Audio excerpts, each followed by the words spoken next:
जहांगीर तरीन साहब ने इस्तेहकाम पाकिस्तान पार्टी लॉन्च कर दी है, लेकिन अब सवाल ये है कि क्या जहांगीर तरीन साहब प्राइम मिनिस्टर बन सकेंगे या नहीं बनेंगे। ये हम आपको आज के व्लॉग में बताएंगे।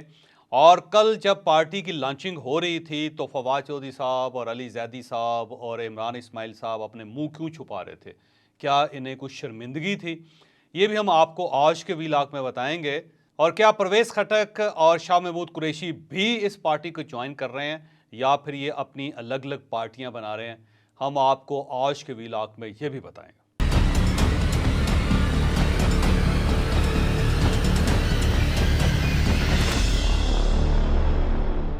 बहरहाल बड़ी मुद्दत से ये सुन रहे थे कि जहांगीर तरीन साहब एक पार्टी बना रहे हैं और वो पार्टी बहरहाल कल बन गई और इस पार्टी का नाम है इस्तेहकाम पाकिस्तान पार्टी। लेकिन इस तरफ आने से पहले मैं आपको ये बताता चलूँ कि सबसे पहले जहांगीर तरीन साहब को ये ऑफ़र की गई थी कि आप पीटीआई का नज़रियाती ग्रुप बना लें, लेकिन जहांगीर तरीन साहब ने इनकार कर दिया था और इनका ये कहना था कि अगर मैं एक पीटीआई के अंदर से एक ग्रुप बनाऊंगा तो वो पार्टी फिर भी इमरान खान की ही होगी और मैं नहीं चाहता कि मैं इमरान खान साहब की बाकियात में शुमार हूँ, लिहाजा मैं अपनी नई पार्टी बनाऊंगा। लिहाजा उसके बाद इन्होंने नई पार्टी बना ली और पिछले 15 दिन से मुसलसल ये सोच रहे थे कि इसका नाम क्या रखा जाए, तो अल्टीमेटली फिर इस्तेहकाम पाकिस्तान पार्टी नाम तजवीज़ कर दिया गया। उसकी लॉन्चिंग हो गई और जब लॉन्चिंग हुई तो जहांगीर तरीन साहब ने एक लिखा हुआ मैसेज पढ़ा और उसके बाद प्रेस कॉन्फ्रेंस को कॉल ऑफ कर दिया। सहाफ़ी सवाल पूछते रह गए, लेकिन जहांगीर तरीन साहब और अलीम खान साहब ने किसी सवाल का जवाब नहीं दिया। वहाँ पे मुख्तलिफ मंजर भी देखने को मिले कि फवाद चौधरी साहब नीचे बैठे हुए थे और जब भी कैमरा उनकी तरफ आता था तो पहले मुंह झुका लेते थे या फिर वो मुंह के ऊपर हाथ रख लेते थे। अली जैदी साहब ने पूरी कोशिश की कि वो कैमरों की नज़र से बच कर रहें और इमरान इस्माइल साहब गो स्टेज पर बैठे हुए थे, लेकिन उनके चेहरे पे वो खुशी नहीं थी जो होनी चाहिए थे। और आमर कियानी साहब भी कभी दाएं देखते थे कभी बाएं देखते थे और उनको समझ नहीं आ रही थी कि वो अब इन हालात को फेस कैसे करें। तो वहाँ पे एक अजीब सी एम्बेरसमेंट थी उस सारे सारे फंक्शन के दरमियान। लेकिन अलीम खान साहब और जहांगीर तरीन साहब बहुत ज़्यादा खुश थे और इसके साथ साथ फ़रदौस आशिक साहिबा जो हैं वो भी बहुत ज़्यादा खुश थी, बल्कि फ़रदौस आशिक अवान साहिबा ने तो पूरी मीडिया की स्पेस हासिल कर दी और ऐसा लगता है कि इस्तेहकाम पाकिस्तान पार्टी बुनियादी तौर पर फ़रदौस आशिक अवान की पार्टी है और बाकी जो लीडर हैं वो छोटे छोटे लीडर्स हैं। तो ये मैं डॉक्टर साहिबा को अप्रिशिएट करना चाहता हूँ कि इनका कमाल है कि एक स्पेस जो पैदा नहीं हो रही थी इन्होंने वो भी पैदा कर ली। और अब आप कल देखें कि टेलीविज़न की हर स्क्रीन के ऊपर फ़रदौस आशिक अमान साहिबा थी और ऐसे महसूस होता था कि इस पार्टी को बनाने में उन्होंने बहुत अहम किरदार अदा किया और ये इनका कमाल है। और मैं तो बल्कि ये चाहता हूँ कि अली जैदी साहब भी सामने आएँ और फवाद चौधरी साहब भी सामने आएँ ताकि कम अज़ कम ये जो स्पेस है उसको 3-4 हिस्सों में तो तकसीम किया जा सके। बहरहाल एक बहुत बड़ा सवाल अब इसके बाद ये हो रहा है कि जहांगीर तरीन साहब को सुप्रीम कोर्ट ऑफ पाकिस्तान ने ताहयात नाअहल करार दिया हुआ है, यानी ये सियासत में किसी किस्म का अमल दखल नहीं कर सकते, ना ये इलेक्शन लड़ सकते हैं, ना ये इलेक्ट हो सकते हैं, ना किसी ओहदे पे ये फाइज हो सकते हैं। तो अब ये पार्टी पाकिस्तान की तारीख की पहली पार्टी है कि जिसको बनाने वाला ताहयात नाअहल है, जो इलेक्शन नहीं लड़ सकता। तो अब इसके दो ही मतलब हो सकते हैं। एक मतलब तो ये हो सकता है कि अनकरीब इनकी जो नाअहली है वो ख़त्म हो जाएगी, ये सुप्रीम कोर्ट ऑफ पाकिस्तान में एक दरख्वास्त देंगे और उसके बाद इनकी ताहयात नाअहली अहली में बदल जाएगी और इसके बाद फिर ये इलेक्शन लड़ सकेंगे। और दूसरा मतलब ये हो सकता है कि जहांगीर तरीन साहब ने अपनी सियासी कुर्बानी दे दी है, ये एक ऐसी पार्टी के सरबराह बन गए हैं कि जिसका सरबराह इलेक्शन नहीं लड़ेगा, वो किसी ओहदे पे फाइज नहीं होगा और वो पीछे बैठ के पार्टी को चलाएगा।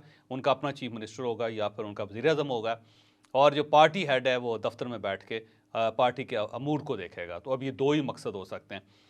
लेकिन यहाँ पे एक और जो सवाल उठता है बार बार वो ये कि इस पार्टी को ज्वाइन करने वाले मैक्सिमम लोग वो हैं जिन्होंने आज से 15 दिन पहले मीडिया के सामने बैठ के ये ऐलान किया था कि हम सियासत से ताइब हो रहे हैं और आज के बाद हमारा सियासत के साथ कोई ताल्लुक़ नहीं होगा। हम अपने बच्चों को टाइम देंगे, वॉक करेंगे, अपनी सेहत का ख्याल रखेंगे और सियासत के ऊपर हम 2 हरफ भेजते हैं और हम इसको पूरी ज़िंदगी के लिए इससे ताइब हो चुके हैं। लेकिन फिर ये जहांगीर तरीन साहब के अंदर कोई ऐसा जादू है कि उन्होंने इन सब लोगों को कायल कर लिया और ये 2 हफ्तों में ही अपना फ़ैसला बदलने पे राज़ी हो गए और उसके बाद इन्होंने पार्टी ज्वाइन कर ली, नई पार्टी ज्वाइन कर ली। और इस ज्वाइनिंग के बाद कुछ लोग ये कह रहे हैं कि वो पार्टी जिसे बनाने में इमरान खान साहब को 26 साल लगे, जहांगीर तरीन साहब ने 3 दिनों में वो सारी टीम अपने पास खींच के वो ले आए।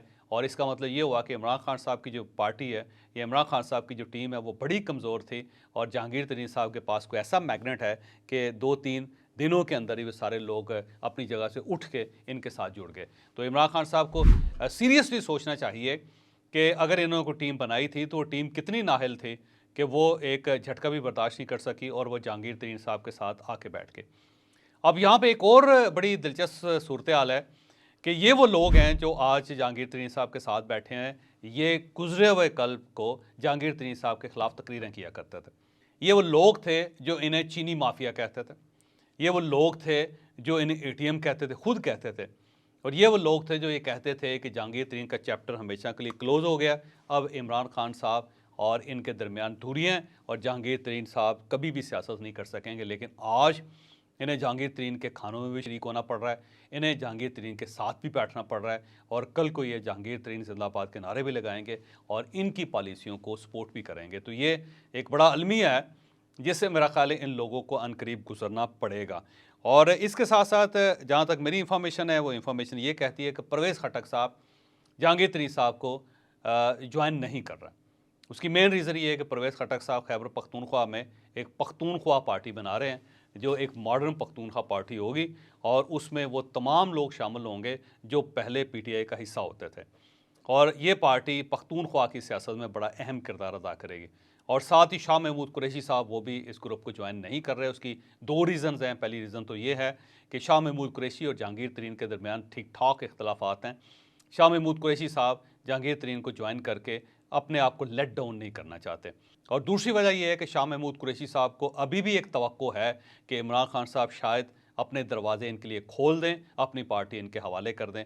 तो शाह महमूद कुरैशी साहब घाटे का सौदा नहीं करना चाहते, वो अपने आप को बड़ा लीडर समझते हैं।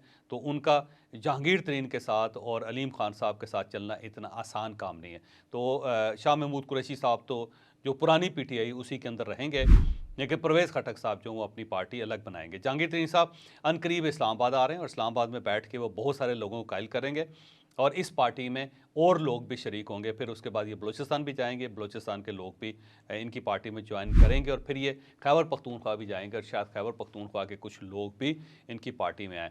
अब सवाल ये है कि क्या इस पार्टी को किंग्स पार्टी कहा जा सकता है, क्या इसको इस्टेब्लिशमेंट की मुकम्मल हमायत हासिल है? मेरा ख्याल है कि ये बात कबल इस वक्त होगी, क्योंकि अब किंग्स पार्टी एक नहीं है, को 3-4 किंग्स पार्टी बन रही हैं।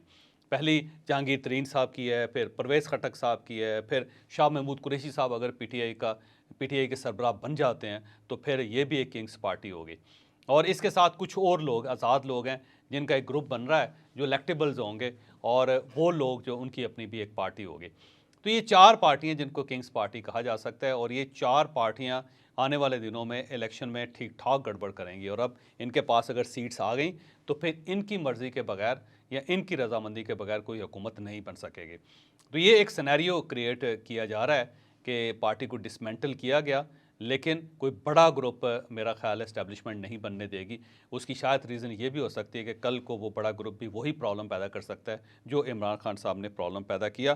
तो इस्तेहकाम पाकिस्तान पार्टी जो है वो आप समझिए कि पाक सरज़मीन पार्टी की तरह की पार्टी होगी कि जिसका शोर तो बहुत ज़्यादा होगा लेकिन शायद वो को बहुत बड़ा डेंट ना डाल सके। और इसके पास अगर सीट्स आएंगी भी तो इतनी एक सीट्स आएंगी कि जिनसे ये किसी और हुकूमत को तो ज्वाइन कर सकते हैं लेकिन अपनी हुकूमत नहीं बना सकते। तो अब एक और सवाल है जो ज़ाहिर है इस हमारे वीलॉग का मेन मकसद है।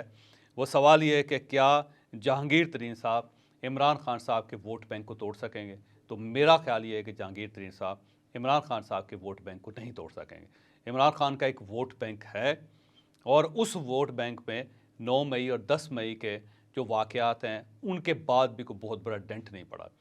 अब अगर आज भी अगर इलेक्शन हो जाते हैं और आज़ादाना इलेक्शन हो जाते हैं तो इमरान खान साहब 2/3 मेजॉरिटी ले जाएंगे। अब इस 2/3 मेजॉरिटी और इमरान खान साहब की सियासत से बचने का सिर्फ एक ही तरीका है कि इसके जो उम्मीदवार हैं इमरान खान के उनको इलेक्शन ना लड़ने दिया जाए या इस पार्टी को पहले इलेक्शन से पहले मुकम्मल तौर पर नाअहल करार दे दिया जाए और इस पर पाबंदी लगा दी जाए। तो अगर तो पाबंदी लगा दी जाती है तो फिर इमरान खान साहब फारिग हो जाएंगे, और अगर इनके उम्मीदवारों का घेराव करके बाकायदा और उनको इलेक्शन से बाज कर दिया जाता है तो फिर ज़ाहिर वोट नहीं हो सकेंगे इमरान खान साहब के। लेकिन कोई भी पार्टी हो, परवेज़ खटक हो, शाह महमूद कुरैशी हो या फिर जहांगीर तरीन साहब की पार्टी हो, वो इमरान खान के वोट बैंक को डैमेज नहीं कर सकेगी। ये एक हकीकत है जिसको मानना ज़रूरी है। और यहाँ पे मैं आपको ये भी बताता चलूँ कि ये जो नई पार्टी बनी है उसके अंदर एक और कन्फ्यूजन है जो अगले 15-20 दिनों के अंदर खुल के सामने आ जाएगा। वो कन्फ्यूजन ये है कि इसके अंदर दो बड़े लोग हैं। इसके अंदर जहांगीर तरीन साहब भी हैं और साथ साथ इसके अंदर अलीम खान भी हैं। तो अब ये सवाल ये है कि इस पार्टी को लीड किसने करना है? क्या जहांगीर तरीन ने करना है? और अगर जहांगीर तरीन ने करना है तो क्या अलीम खान साहब मुस्तकिल तौर पे इन्हें अपना लीडर मान लेंगे? और अगर अलीम खान साहब लीड करते हैं तो क्या जहांगीर तरीन साहब उन्हें लीडर मान लेंगे? क्योंकि ये सारी एफर्ट ज़ाहिर है जहांगीर तरीन की भी है और अलीम खान की भी है। तो ये एक ऐसा तांगा है जिसके सामने दो घोड़े जुते हुए हैं। अब सवाल ये है कि उन दोनों घोड़ों में से लीड कौन करेगा, जो सरेदस्त एक बहुत बड़ा सवालिया निशान है। और अगर इसका कोई सलूशन ना निकाला गया तो आने वाले दिनों में इस पार्टी को कायम रखना वो भी इस्टेब्लिशमेंट की जिम्मेदारी हो जाएगी। फिर ये पार्टी रोज़ टूटेगी और फिर ये रोज़ बनेगी, क्योंकि इसके अंदर लीडर्स का बहुत बड़ा बहरान होगा। और जो बाकी वो सब लोग जो इस वक्त स्टेज पे बैठे हुए थे वो कभी हैरत से जहांगीर तरीन साहब की तरफ देखेंगे और कभी हैरत से वो अलीम खान साहब की तरफ देखेंगे।